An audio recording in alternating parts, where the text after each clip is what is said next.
ఆ రోజుల్లో మీరు ఇతర భాషలు నేర్చుకోవడానికి తావు ఎక్కడుండింది? మద్రాస్ వెళ్లారు కాబట్టి తమిళ్ నేర్చుకున్నారు. మరి కన్నడ అవన్నీ ఎలా వచ్చాయి మీకు? కన్నడ మాతృభాష అంటే తెలుగు. కన్నడ సినిమా చేశాను నేను.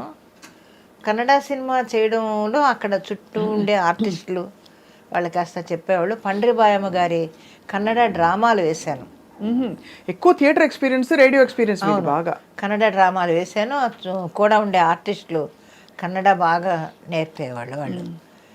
ఒక్క సినిమాతోటే మొత్తం నా డబ్బింగ్ నేనే చెప్పుకునే స్థాయికి ఎదిగాను నేను కన్నడ.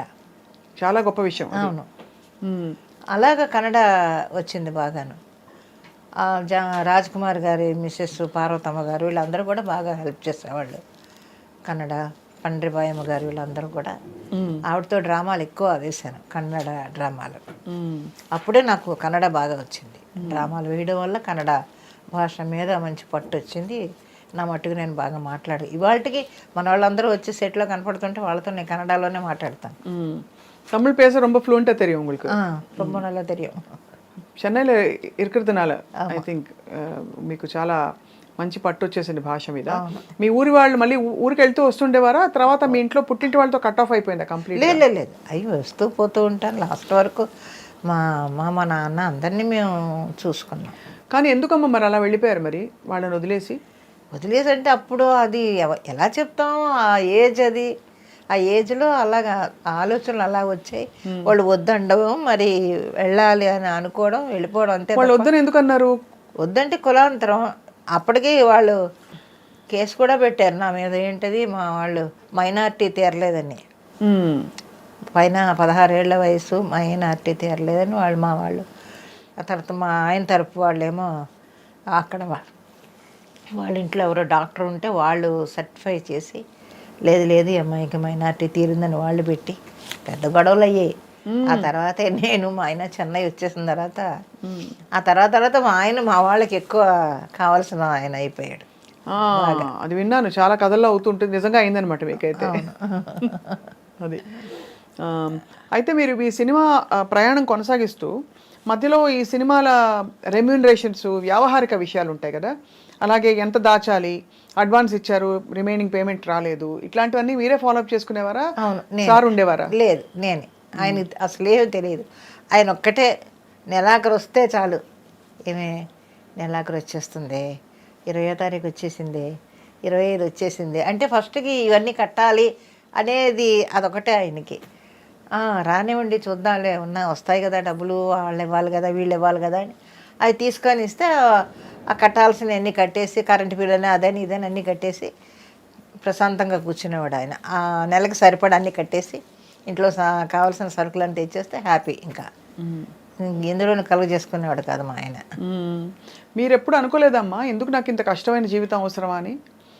అనుకోలేదు, అది కష్టం అని నేను అనుకోలేదు ఎప్పుడూను. ఎంత జాబ్ అయితే మాత్రం ఇల్లు మొత్తం ఇప్పుడు ఆడపిల్లలకి సహజంగా ఉంటాయి కదమ్మా. ఇప్పుడు ఈ తరమైనా ఆ తరమైనా భర్త రావాలి, ఏంటి ఇంటికి తీసుకొచ్చి కొత్త చీర మల్లెపూలు ఇవ్వాలి, మంచిగా సినిమాకి తీసుకెళ్ళాలి, ఏంటి నేను ఇంటి పట్టు నుండి అన్నీ చూసుకోవాలి. మీరు ఇంటికి వెళ్ళి బయటకు వెళ్ళి పొద్దున్నే కాల్ షీట్లు పని చేయడాలు, ఎండలో నలిగిపోవడాలు, ఇవన్నీ బాధ అనిపించలే? లేదు, ఎప్పుడు నాకు అది చెప్తున్నాను, ఒక డిఫరెంట్ క్యారెక్టర్ అది. అసలు ఆలోచన ఎప్పుడు నాకు రాలేదు ఇంతవరకు. ఇప్పుడు మీరు చెప్తుంటే ఓహో ఇవన్నీ వచ్చాయేమో, నాకు అసలు ఆలోచన కూడా రాలేదు. ఎంతసేపు చెప్తున్నాను కదా, నా ఇల్లు, నా సంసారం, నా పిల్లలు, బయటకు వెళ్ళి డబ్బింగ్ చెప్పుకోవడం, గ్రూప్ డాన్సులు చేశాను, డబ్బింగ్లు చెప్పుకున్నాను. గ్రూప్ డాన్సులు చేశాను? గ్రూప్ డాన్సులు కూడా చేశాను. ఏమేమి డాన్స్ అమ్మా?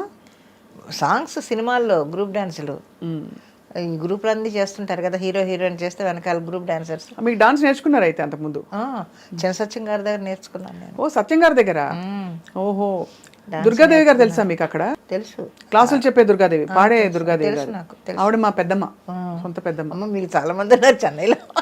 చెన్నై మా వాళ్ళందరూ ఉన్నారు. అదే క్లాసులు అంటే అక్కడ సత్యం గారి సీనియర్ డిసైపుల్ ఆవిడ. మీరు అక్కడ నేర్చుకున్నారమ్మా అయితే? సత్యం గారు వచ్చి ఒక డ్రామాకి మా ఇంటికి వచ్చి సాంగ్ కంపోజ్ చేసి వెళ్ళేవారు ఆయన. చెప్పుకుంటే ఇది చిన్న సత్యం గారు అది చిన్న హట్టు, నేను మా ఆయన అప్పుడు ఇంకా మాకు పిల్లలు కలగలేదు. ఆ హట్టుకు వచ్చి డ్యాన్స్ నేర్పించి వెళ్ళేవాడు ఆయన సత్యం గారు. అంతా అప్పటి నుంచి తెలుసు మీకైతే? ఎంతవరకు నేర్చుకున్నారమ్మా కూచిపూడి?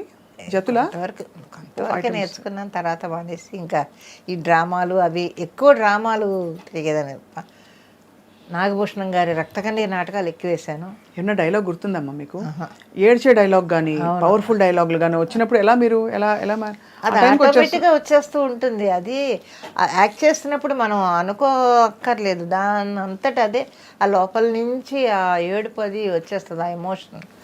దాన్ని మనం ఫీల్ అయ్యి చెప్తే చాలు వచ్చేస్తుంది, కళ్ళంటి నీళ్ళు వచ్చేస్తాయి ఆటోమేటిక్గా. అది స్టేజ్ అనగానే ఇంకా వేరే దారి ఉండదు కదా. సినిమా అన్నా కొంచెం గ్లిజరిన్ పెట్టుకుంటాం, స్టేజ్ మీద పెట్టుకోవడానికి ఏమి ఉండదు.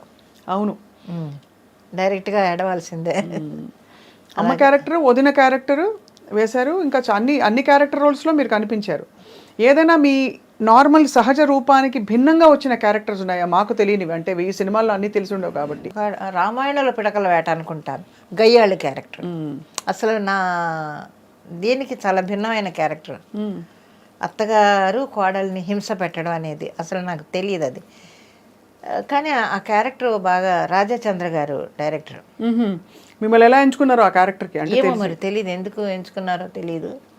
నేను హేమసుందర్ గారు ఆ క్యారెక్టర్ చాలా భిన్నంగా ఉండేదన్నమాట. కోడల్ని హింస పెట్టడం. కే విజయ అమ్మాయి కోడల క్యారెక్టర్. అప్పుడు ఆ దాంట్లో చివరికి నానా హింసలు పెట్టి బిడ్డని కని ఇంటికి వస్తే కూడా ఏదో తిట్టాను, ఏదో చేస్తాను నేను. అప్పుడు భర్త అడుగుతాడు, ఎందుకే నువ్వు ఇలాగా చేస్తున్నావు అని అంటే అప్పుడు చెప్పుద్దన్నమాట. కాదండి, చిన్నప్పటి నుంచి వాడు ఏం కావాల్సి వచ్చినా అమ్మ నాకు తలదువ్వు, అమ్మ నాకు నీళ్లు పోయి, అమ్మ నాకు అన్నం పెట్టు ఇలాగంటా ఉండేవాడు.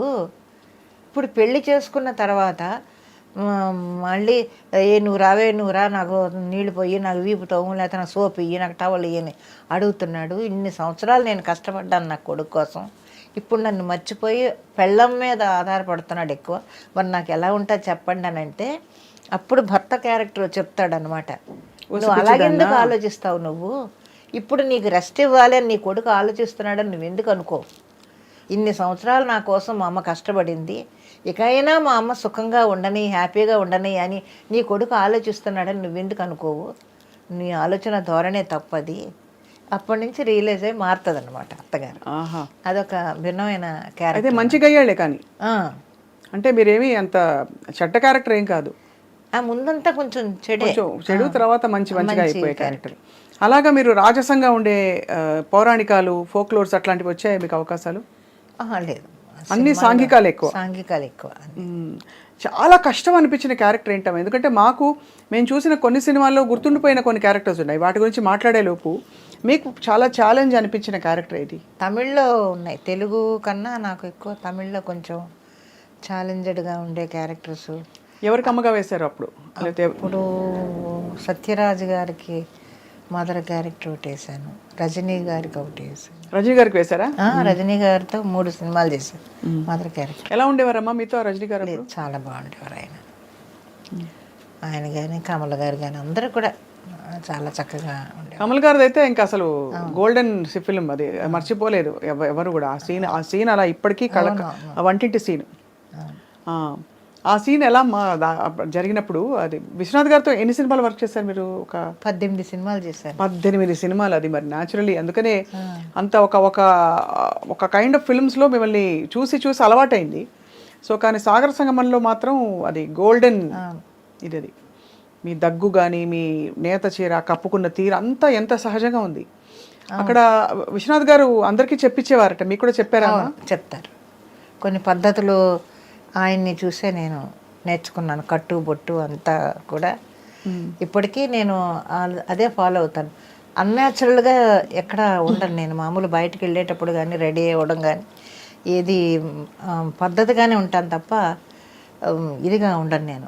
అక్కడి నుంచి వచ్చిన అలవాట్లు అవన్నీ. నేను జంధ్యాల గారు వీళ్ళందరితోటి పనిచేయడం వల్ల ఏమిటంటే ఒక పద్ధతి, ఒక ఇంట్లో ఉండే ఒక ఆవిడ, ఒక మిడిల్ క్లాస్ లేడీ ఎలా ఉంటుందో మధ్యతరగతి కుటుంబంలో అలాగే అలవాటు అయిపోయింది నాకు. మరి ఇన్ని 1000 సినిమాలు చేశారు కదమ్మా, ఇంతమంది మహామహులతో నటించారు. పొదుపు చేసుకోవడం, దాచుకోవడం ఇవన్నీ అలవాటైందా? అసలు మొత్తం వచ్చినంత ధారాళంగా పిల్లలకి, కుటుంబానికి ఖర్చు పెట్టడమేనా? లేదమ్మా, అది మాత్రం నాకు రాలేదు. దాచుకోవడం జాగ్రత్త పడడం అనేది లేదు. కాకపోతే ఏదో దేవుడు ఇచ్చినంత వరకు ఒక ఇల్లు కట్టుకున్నాను చెన్నైలో, తిరగడానికి ఏదో కారు ఉంది, పిల్లలు హ్యాపీగా వాళ్ళ జాబులు, వాళ్ళ పిల్లల కన్నా వాళ్ళ పిల్లలు ఇంకా బాగున్నారు, మా పిల్లల కన్నా వాళ్ళ పిల్లలు ఇంకా బాగున్నారు, అందరూ హ్యాపీగా ఉన్నాం.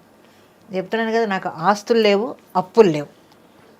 ఇవి హాయిగా ఉంటే అప్పు లేకపోతే హాయిగా నిద్రపడుతుంది. అవును, ఒక్క పైసా సింగిల్ పైసా అప్పు లేదు, ఆస్తులు లేవు.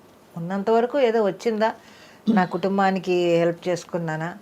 ఇప్పటికీ కూడా ఇక్కడ నేను ఉండి, ఎందుకంటే పిల్లల మీద ఎవరి మీద మనం ఆధారపడకుండా నా మెడిసిన్స్ వరకు నేను సంపాదించుకుంటే చాలు అనే దానితోటే తప్ప, వాళ్ళందరూ ఎందుకు నువ్వు అక్కడ ఉంటావు, నువ్వు వచ్చే అని గోలన్నమాట. ఎందుకమ్మా మీకు ఉండడం, అంటే బంధాలు అలా అలా ఉంటేనే ముద్దుగా అందంగా ఉంటాయి అనిపిస్తుందా మీకు? అవును, ఎందుకంటే మనం ఇంకా ఇప్పుడు మూల కూర్చొని అలా కూర్చుంటే కూర్చోలేం. నేను అసలు కూర్చోలేను. మామూలుగా ఇంట్లో రూమ్లో ఉన్నా కూడా అది తీసి ఇది తీసి అది సర్దుతూనే ఉంటాను అనమాట. ఎప్పుడు ఫోన్ చేసి ఏం చేస్తున్నావు అంటే నా రూమ్ సర్దుకుంటున్నాను అంటాను. ఎప్పుడు చూడు రూమ్ సర్దుతూనే ఉంటావా అంటారు మా ఇంట్లోంచి. అలాగే అది అలవాటు అయిపోయింది. అందువల్ల గమ్ముని ఇంట్లో కూర్చోలేను. 4 రోజులు ఇంట్లో సైలెంట్గా కూర్చుంటే అస్సలు కూర్చోలేను, ఏదో పని చేసుకోవాలి. అందుకని సరే మనం ప్రయత్నం చేయకుండా మనల్ని వెతుక్కుంటూ వస్తున్నాయి వర్క్. ఇంకా అలాంటప్పుడు చేసుకోవడంలో తప్పు లేదు కదా. ఇప్పుడు నాలాంటి వాళ్ళు ఎంతమంది ఖాళీగా కూర్చొని పోసుకోవాలి కవర్లు మాట్లాడుకుంటూ కాలక్షేపం చేస్తున్నారు కదా.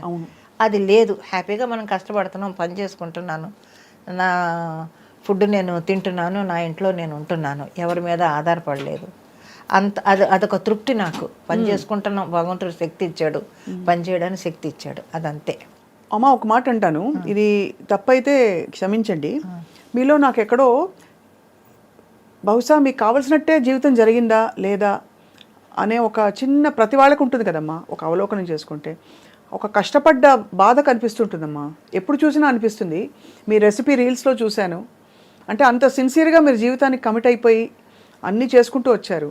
ఒక్క క్షణమైనా ఆగి ఆలోచించారా నాకేం కావాలని? ఆలోచించలేదు, అసలు నాకు ఆలోచనే రాలేదు. అది ఎవరో నమ్మినా నమ్మకపోయినా కానీ నాకు అసలు ఆలోచన అనేది రాలేదు. ఇలాగ నేను కష్టపడ్డానా, నేను ఇలా చేశానా అనేది లేదు. అంటే ఎవరి కోసం, నా కోసమే కదా కష్టపడుతున్నాను, నా ఇంటి కోసం కదా కష్టపడుతున్నాను అనే ఆలోచన తప్ప ఇంకొకటి నాకు తెలియదు అసలు. ఇది చాలా, అంటే ఎంత తృప్తి పొందారంటే మీరు, ఎంత పొద్దు నుంచి ఎన్నేళ్ళు అసలు నెలకు ఎన్ని రోజులు వెళ్ళేవారు షూటింగ్స్కి? ఒక కనీసం 20-30 రోజులు ఉండేదా? అవతల సినిమాలు లేకపోతే డ్రామాలకి పరుగులు పెట్టేదాన్ని, నేను డ్రామాలకు వెళ్ళేదాన్ని, డ్రామాల నుంచి ఇంటికి వచ్చేదాన్ని. ఇంట్లో ఉంటే ఇల్లు నా సంసారం, నా ఇదే, నా పిల్లలు, అంతవరకే. బయటికి వెళ్ళానా అక్కడ షూటింగ్లు అవి, అంతే తప్ప ఈ కష్టపడుతున్నానా, ఎందుకు ఈ కష్టం అనేది ఆలోచన రాలేదు. అది వస్తే ఏమన్నా అలా ఉండేదేమో, నాకు ఆలోచనే రాలేదు అసలు ఇంతవరకు. ఇది ఉన్నంత వరకు హ్యాపీగా ఓకే, మన పిల్లలు బాగున్నారు, నా ఇల్లు బాగుంది, నా సంసారం బాగుంది, ఓకే అనుకునేదాన్ని. ఏదన్నా ఉందా మన చేతనైతే నలుగురు పెట్టాలి. ఇప్పటికీ ఏదన్నా ఎవరైనా హెల్ప్ అడిగితే, చదువుకునే పిల్లలు వాళ్ళు వీళ్ళు ఉంటే వాళ్ళకి ఏమైనా హెల్ప్ చేస్తూ ఉంటాను. అంత గొప్ప మనసు మీది. అంటే గొప్పతనం కోసం అని కాదమ్మా, కానీ సహజంగా అలా ఉండడం అన్నది చాలా కష్టం. ఎవరికి వాళ్ళే చూసుకునే రోజులు ఇవి. పండగలు ఎలా ఉండేవమ్మా ఇంట్లో అప్పుడు? అంటే కులాంతర వివాహం కాబట్టి ఎలా అన్ని పండుగలు? ఇంకా క్రిస్టియన్ ఇంట్లో అందరూ క్రిస్టియన్? మొత్తం మా పిల్లలు, మా వాళ్ళ మ్యారేజెస్ అన్నీ కూడా క్రిస్టియన్ పద్ధతిలోనే జరిగాయి. మీ పెళ్లి కూడా అలాగే జరిగిందా? మా పెళ్లి కూడా అలాగే జరిగింది. మరి మీరు క్రీస్తు నమ్ముతారా ఇప్పుడు? నమ్ముతారు.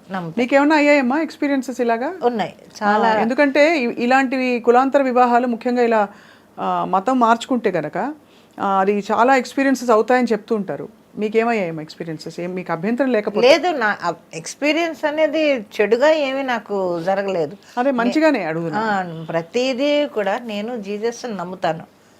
నేను ఏదైనా ఒక పని చేయాలి అంటే 2 నిమిషాలు అలా కళ్ళు మూసుకొని ఇది నాకు నువ్వు చెయ్యి అంతే, అదే అడుగుతాను. అది డెఫినెట్గా జరుగుతుంది. నాకు అది తప్పకుండా నాకు ఆ పని జరుగుద్ది. ఏంటి నేను ఎలా ఉన్నాను, ఖాళీగా ఉన్నాను, నాకు వర్క్ రాలేదేంటి, నే వర్క్ ఇవ్వవా, ఇలా అడుగుతాను నేను ప్రేయర్ చేసుకునేటప్పుడు. ఆ రోజు సాయంత్రానికి ఏదో ఫోన్ వస్తుంది. ఇలా చాలా ఎక్స్పీరియన్స్ ఉన్నాయి నాకు. అందువల్ల జీసస్ నేను బాగా నమ్ముతాను.